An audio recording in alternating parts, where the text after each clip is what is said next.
और आपको बता दें कि एलएसी पर चीन से पिछले 1 साल से भारत की बातचीत चल रही है और उम्मीद है कि बातचीत से मसले का हल निकलेगा। आर्मी चीफ ने आज तक से कहा कि 12 राउंड की बातचीत हो गई है, 13वें राउंड की बातचीत इसी महीने होगी। उनसे खास बातचीत की हमारे संवाददाता मंजीत नेगी ने। सेना प्रमुख जनरल मनोज मुकुंद नरवणे लद्दाख के दौरे पर हैं। सरहद पर जाकर उन्होंने हालात का जायजा लिया है।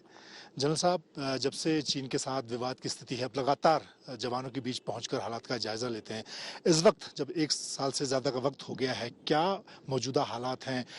हालांकि ज्यादातर इलाकों से अब दोनों सेनाएं अपनी जगह पर जा चुकी हैं। जो कुछ जगह बची हुई वो कब तक वहां पर सहमति हो जाएगी?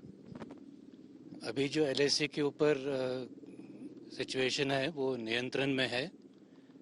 और जैसे आपने कहा कि हम हमेशा लिहाजा करते हैं कि स्थिति क्या है और क्या हमें करना चाहिए।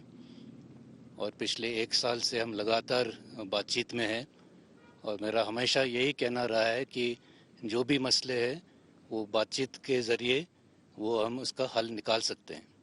और इसीलिए हमारे लगातार हर लेवल पर बातचीत होती रहती है, ब्रिगेड कमांडर लेवल पर भी, डिविजनल कमांडर के लेवल पर भी, और जो हाईएस्ट मिलिट्री लेवल है कोर कमांडर लेवल, जहाँ तक अभी 12 राउंड टॉक के हो चुके हैं। और हमें उम्मीद है कि 13वां राउंड जो है वो अक्टूबर इसी महीने में जल्दी ही हो जाएगा। और हर राउंड जो होता है उसमें हमेशा बात आगे बढ़ती रहती है और ऐसे करते करते फिर जो है मसला है जो है वो हल हो जाता है। तो हमें पूरी उम्मीद है कि जो अभी भी जो पॉइंट बाकी हैं उसके ऊपर भी कोई नतीजा जल्दी ही निकलेगा। जनरल साहब, लेकिन हम चाइना की तरफ देखें, जो तैयारियां उनकी हैं वो लगातार बढ़ती हुई दिख रही हैं। हम अपनी तैयारियों को देखें, यहाँ पर पिछले 1 साल से के दौरान किस तरह की हमने तैयारी अपनी मजबूत की है, किस तरह के इक्विपमेंट हमने देखा। K9 वज्र तोप को भी यहाँ पर तैनात किया गया। अपनी तैयारियों को सेना ने किस तरह से मजबूत किया है?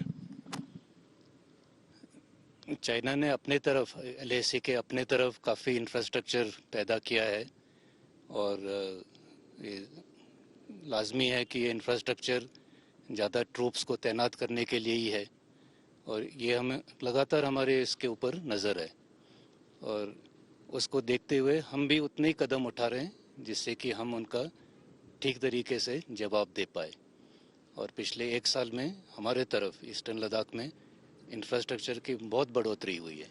उसी तरह जो आधुनिक हथियार हैं वो भी हमने यहाँ पर इंडक्ट किए हैं और मैं समझता हूँ कि हमारा जो फोर्स पोजीशन है वो बहुत ही मजबूत है और जो भी चुनौती है उसका हम सामना करने के लिए तैयार हैं। हमने पहली बार देखा कि बोफोर्स के बाद लंबे इंतजार के बाद एक स्वदेशी गन K9 वज्र की रेजिमेंट यहाँ पर तैनात किया। उससे कितना फायदा और उसके पीछे क्या सोच थी आपकी कि उसको यहाँ पर जल्द से जल्द तैनात किया गया, क्योंकि रिकॉर्ड टाइम पर आपने उसको यहाँ पर तैनात किया है? और किस तरह की गन है? जो K9 गन है वो एक सेल्फ प्रोपेल गन है, मीडियम गन।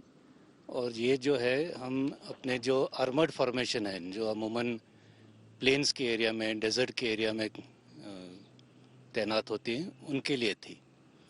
लेकिन जब हमने देखा कि यहाँ पर भी हमें और गन्स की ज़रूरत है तो हमने ये सोचा, और गन्स की भी ज़रूरत है और जो मोबिलिटी है, क्योंकि K9 जो है एक सेल्फ प्रोपेल गन है, तो हमने सोचा कि क्यों नहीं हम इसको भी इधर एक बार ट्राई कर लें। तो पहले हमने 2-3 गन भेजे और उसके ऊपर फील्ड ट्रायल किए और हमने देखा कि ये भी यहाँ पर कामयाब हो सकती है।